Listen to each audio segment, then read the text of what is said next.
They really don't like this woman. She's a good communicator. And so Joy Behar just offered her analysis on why Leavitt was picked for the role. Hey, Rowan, I couldn't do that at 27. No nonsense, straight to the point, courage, detail. You won't believe the drama unfolding between Donald Trump's new White House press secretary, Karoline Leavitt, and the hosts of The View. It's the kind of wild, almost unreal conflict that proves politics and daytime TV are a chaotic mix. Tensions have erupted, turning their clash into a must-watch spectacle. If you thought fiery debates were reserved for Washington, think again. This showdown is delivering explosive fallout. So grab your popcorn because this political media feud is only getting hotter. Trump, I'm stunned and amazed by his new White House spokeswoman today. She's actually the youngest ever in that job. Let's set the stage. Karoline Leavitt, just 27 years old, recently made history as the youngest person ever to serve as White House press secretary under Donald Trump. That alone is headline-worthy, but it's what happened during her first press briefing that really set the media world ablaze. Leavitt didn't just stick to the usual talking points. She walked in with a mission to shake things up. She announced sweeping changes to how the press would interact with the Trump administration, opening access to podcasters, influencers, and independent journalists who've long felt shut out by Washington elites. Then, she took a direct shot at legacy media, accusing them of losing the trust of everyday Americans. You'd think the focus would be on her historic role or policy changes, but nope. Some made it personal, and The View wasted no time jumping into the controversy. The daytime talk show, known for its fiery debates, saw hosts Whoopi Goldberg and Joy Behar go straight for the jugular. Whoopi, visibly frustrated, took issue with Leavitt's remarks about cutting wokeness from federal funding. She fired back, arguing that without the very wokeness Leavitt criticized, she wouldn't even have her job. And that was just the beginning of the showdown. She said something yesterday that really pissed me off. And that was, she said, there will be no wokeness here. Oh, yeah. Let me explain something to you. She passionately argued that wokeness had opened doors for women. Doors that, in her view, Leavitt had conveniently walked through while criticizing the very movement that enabled her. Without that wokeness, you might not have that job. Yeah. Because women were not invited to that table. But it was Joy Behar who truly ignited the internet with a remark many are calling blatantly inappropriate. She suggested that Leavitt only got the job because of her looks, saying, she's probably been put in there because, according to Donald Trump, she's a 10. You know that's what it is. Ouch. That comment didn't just sting, it set social media on fire. Critics from all sides slammed Behar for sexism, hypocrisy, and unprofessionalism. After all, isn't The View supposed to champion women in leadership? The backlash was swift, with Leavitt supporters pointing to her impressive resume. She previously worked under Kayleigh McEnany in Trump's first administration, served as communications director for Representative Elise Stefanik, and even ran for Congress in New Hampshire. Love her or hate her, it's hard to argue that Leavitt hasn't earned her place at the podium. And this feud, it's far from over. Karoline Leavitt, she's just 27 years old. But boy, was she giving it to the Trump haters in her first White House briefing. What made Joy Behar's comments even more shocking was the context. They weren't off-the-cuff remarks in a heated moment but a calculated jab, aired on national television, leaving viewers stunned. Many pointed out that her comment wasn't just disrespectful to Leavitt, but also undermined the hard-fought progress women have made in professional spaces. Critics were quick to call out the hypocrisy, with one user tweeting, Joy Behar just showed us all that she doesn't truly believe in supporting women. Just the ones who agree with her politics. The backlash wasn't limited to social media. Several prominent conservative commentators jumped into the fray, using the incident to highlight what they see as double standards in mainstream media. The controversy has only fueled an ongoing debate about bias, professionalism, and who truly supports women in leadership. And Leavitt is the press secretary at the White House, doing a great job. Such a great job that the ladies of The View feel the green monster coming upon them. Adding fuel to the fire, former Trump press secretary Kayleigh McEnany weighed in on the controversy during a recent television appearance, defending Leavitt and calling out The View's hosts for their remarks. It's appalling to see a young, talented woman like Karoline being reduced to her appearance by people who claim to champion equality, McEnany said.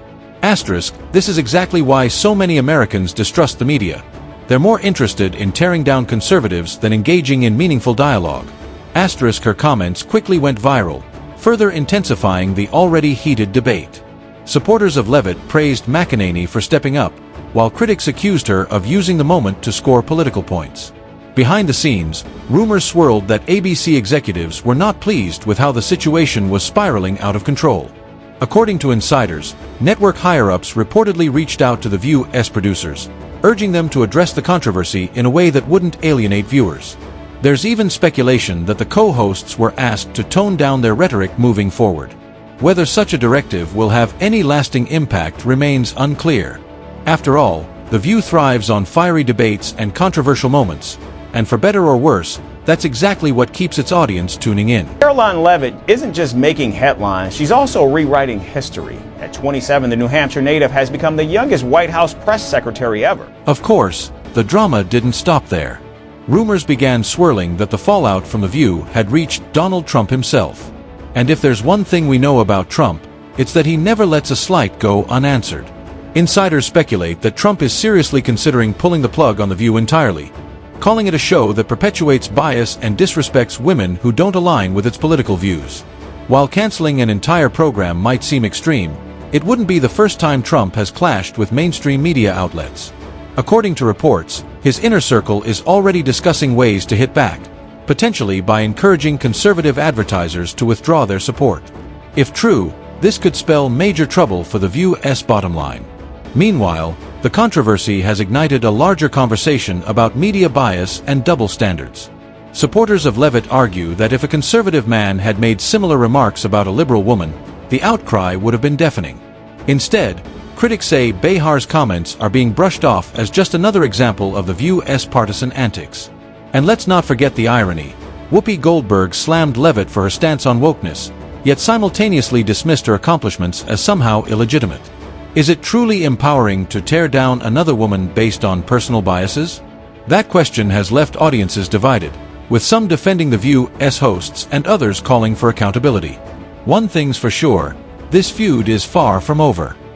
But even factoring in that she's a nice-looking lady, I love that the Liv's attacks on conservatives right now are that we're hot and cool. But wait, it gets even messier. Rumor has it that behind the scenes, The View's producers are scrambling to do damage control. Sources close to the show claim there have been discussions about issuing an unofficial apology to Leavitt, though nothing has been confirmed.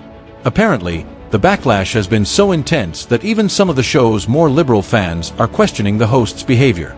And if that weren't enough, whispers are circulating that certain advertisers are reconsidering their partnerships with the show, fearing the controversy could tarnish their brands. Could this be the beginning of the end for The View as we know it? It's too soon to say, but the tension is definitely palpable. Meanwhile, Leavitt seems to be taking it all in stride. In the days following her first press briefing, she has doubled down on her commitment to opening up the White House press room to new voices, insisting that these changes are necessary to rebuild trust with the American people. She has also been vocal about her faith, addressing criticism from those who questioned her decision to wear a gold cross during her briefings. "My Christian faith is a huge part of my life," she told one outlet, adding that it's the foundation of her conservative values. For her supporters, this unapologetic stance is exactly why she's such a polarizing figure, and why she's unlikely to back down anytime soon. A staunch Trump loyalist and unapologetic Gen Z conservative, Leavitt's sharp rhetoric and bold social media presence have already made way. As for The View, the show is no stranger to controversy, but this particular incident has struck a nerve in a way few others have. Whether it's the timing, the players involved, or the sheer audacity of the comments, one thing is clear. This story isn't going away anytime soon. Will the hosts of The View address the backlash head-on, or will they double down on their criticisms of Leavitt? And how will Donald Trump respond to what many see as a direct attack on one of his closest allies? One thing's for sure, the battle lines have been drawn, and the fallout is far from over. And here's the million-dollar question. Does this controversy mark a turning point in how the media treats women in power, or is it just another example of the partisan divide fueling unnecessary drama? Let us know your thoughts in the comments below. Until next time, stay tuned for more updates, because if this story has taught us anything, it's that politics and daytime television make for one wild ride.